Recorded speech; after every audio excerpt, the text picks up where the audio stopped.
Hi there. Today I want to talk about the AnTS tracking system. This tool over here. This is a tracking system that we have been developing over the last few years, and it's a system that uses a camera input as a tracking device.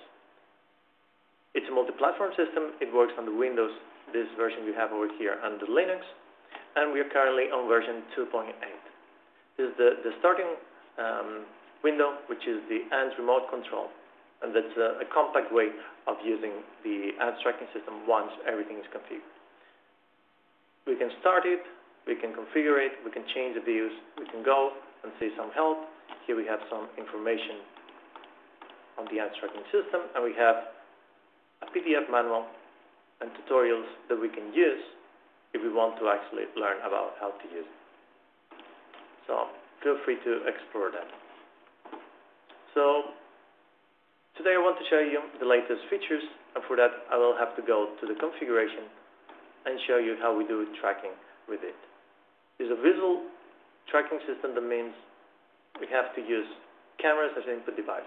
So the first thing is I have to go to Input Properties and select my camera input. I'm going to be using a Microsoft Kinect camera, although I could use any camera supported by OpenCV. That's basically any webcam, a video file, or a PlayStation 9. So I'm going to select Microsoft Kinect, and I could use the RGB image, or I could use the depth image. I could select that here. Here we have the RGB, and here we have two types of depth image. I'm going to select this first one, which is the RGB. Okay, then we'll start. Go to Processing and Run. Here we go. This is the image that comes with from the Kinect, and on this we're going to perform a simple color tracking. So this is the object I decided I want to track, and we're going to do it using the concept of filters. I'm going to create and put here a number of filters that are going to be applied sequentially to this input image, and that's what's going to allow us to detect objects within it. So it's a colored image, so I'll go here, and in all the filter options, I have to select the one that relates to color filtering. There we go, here, and apply it. So we have one single filter that goes color filtering. Here we have the color filtering options. So I have plenty of options here. The first one I want to use is the pick color. So which color do I want to filter? So I want to filter this blue thingy. So click here, and I can capture the hue, saturation, and volume of this one object. Accepting this brings this back to this window, and now I can select for the hue, saturation, and volume, the tolerance, plus, minus values that my system is going to be sensitive to. Since I've done this before, I'm going to go directly and add the parameters that I think may work, something like this, okay, and then add. And this brings this item to the list. I could actually add as many as I want, so I could track different colored objects. Okay, but how do I see if this is good or bad calibrated? I can go to View, change the view. Okay, there we go. That's pretty good.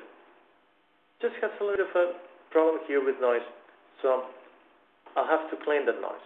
And the way of doing that is by adding a filter that performs some denoising operation on that.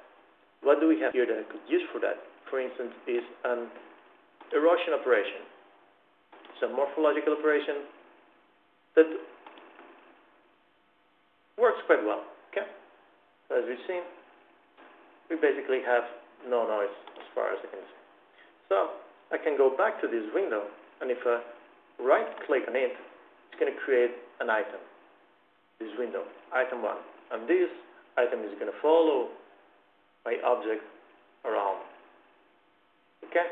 Yeah, easy. So this window actually adapts to the shape and characteristics of the object. So if I rotate this and I increase the size, it's going to also increase its size, so to adapt to it, and also decrease the size. Okay? And the faster I move, also the bigger it's going to be. That's all fine, but sometimes I want this system to work autonomously. I don't want to worry and click on things.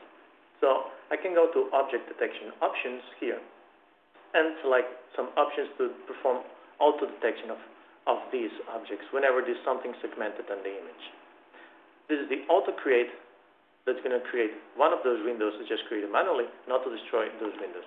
Once you do that, this is the size of the object, 200 pixels. This is way more than 200 pixels, so this is okay. Whenever it sees more than 200 pixels in the image that are not being tracked, it's going to create one. And it has to see it for how long? 10 seconds is probably too much. I'm going to set 6. So if we bring this here now, and we wait for 6 seconds, there should be a window that's going to show up. We're going to start tracking it. Okay? Yeah. That's okay. Perfect. So now I move it out and it disappears. Fine. That's neat. Okay. Let's go back to the original image. See again the camera image here. We bring the colored object. And source tracking after 6 seconds. We could select less time, just select 6 seconds. What else can we do? So the latest feature I want to show you is actually augmented reality tracking. So we added this capability by incorporating libraries such as the ARMA that performs the segmentation and recognition of augmented reality patterns. So I add this filter and I have to set a detection confidence threshold. 100% would mean the system is 100% certain that that pattern is the correct one, and 0% it's going to be very noisy, it's going to have lots of false positives. So I'm going to go somewhere in between, something like 50%, okay? Fine. What else? Now, what do we want to track? So we go to augmented reality tracking options, and we have here a number of buttons. I'm going to click on this button, and this is going to open a dialog that allows me basically to select which image is the one I want to use as pattern. I have put this in my desktop, go here, and I have a folder with all of these patterns. These patterns here are all of them have a black background. This is necessary. All of them have to be square and black, and that they can have absolutely any image on that. So we see that we have, for instance, the classical patterns from the augmented reality toolkit, but we can also use different patterns. These are from the ARMA library, or fiducials from the reactable system, or absolutely any image that has this square shape and black background. Okay, so I'm going to select this one here because I printed this out. Okay, and this is this image over here. I'm going to enable it. Okay, and there you go. Now you can see how AnTS is actually tracking the object, and you see that it has two-dimensional axis plotted in the middle. Whenever I go over this, obviously, the system cannot recognize it. When I release, you see the name of the pattern, the image, pattern 1, and here you have the orientation.